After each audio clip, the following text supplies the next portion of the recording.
Hi everybody, welcome back to my channel. Today a very fast recipe, a carrot cake without flour, so without gluten or baking powder. I'm super late because I made this cake to bring it to a friend for lunch. That's why I don't show you the slice, but I'm gonna put photos of it.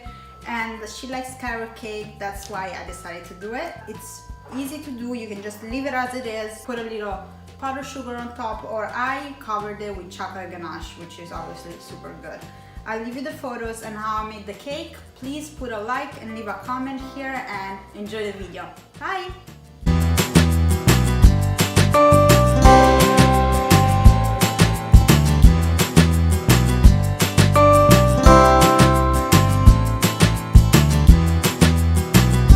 So this part of the video is gonna be a little strange because I'm in the car. I'm gonna come back home from Manhattan, and the cake, I want to tell you, was the best carrot cake I've ever had. So you have to make it because it's so soft, so light, it's amazing. So you have to make it. And I took some photos, but they're not as good as usual because we were in the middle of the lunch. But I'm telling you, I don't usually do this. The cake was amazing. Enjoy the video. Bye.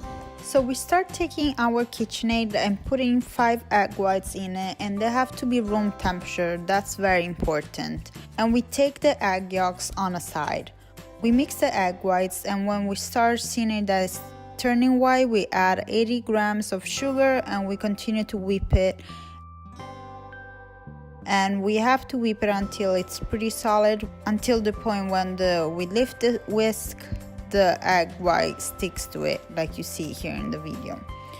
After that, we put the egg whites on the side, and there is no need to clean the KitchenAid. You can just leave it as it is, and you add 100 grams of butter and 120 grams of sugar. The butter has to be room temperature again, so it's better if you leave the butter and the eggs outside the fridge at least an hour or two before making this recipe, so everything is at the right temperature.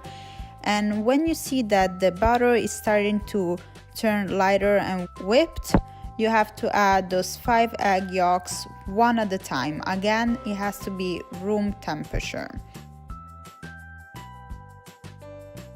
While we add the 5 egg yolks, you have to add the peel of 1 orange. As you see here in the video, I'm using a microplane. It's the best instrument to get just the peel of oranges and lemons, fruit like that. And you continue whipping. And in the meantime, you have to peel 250 grams of carrots. Cut the edges, cut it in pieces, and in this case I'm using my baby cook, but whatever chops the carrots, it's fine. And unfortunately here I forgot to turn my camera on, but I'm just gonna tell you because it's very easy. So you have to add the carrots and 200 grams of almond flour to the butter mixture that was in the KitchenAid and let it mix for 1 minute. After that, you have to add, but with a spatula, so not in the KitchenAid, the whipped eggs, but in 2 parts. The first part a little faster, and the second part you have to be a little bit more delicate, like you see here in the video. After that, you can take your pan. The one I'm using here is 9 inches. You have to butter it and cover it with almond flour and put all your carrot cake butter in it. You have to put in the oven at 360 Fahrenheit for 45 minutes. This cake is very moist, very humid, and very soft. So it might look like it's not baked when you take it out after 45 minutes. You can check with a toothpicks. If it's stick, it's not ready. If it doesn't stick, it's ready. But if it looks very moist, it's ready, don't worry.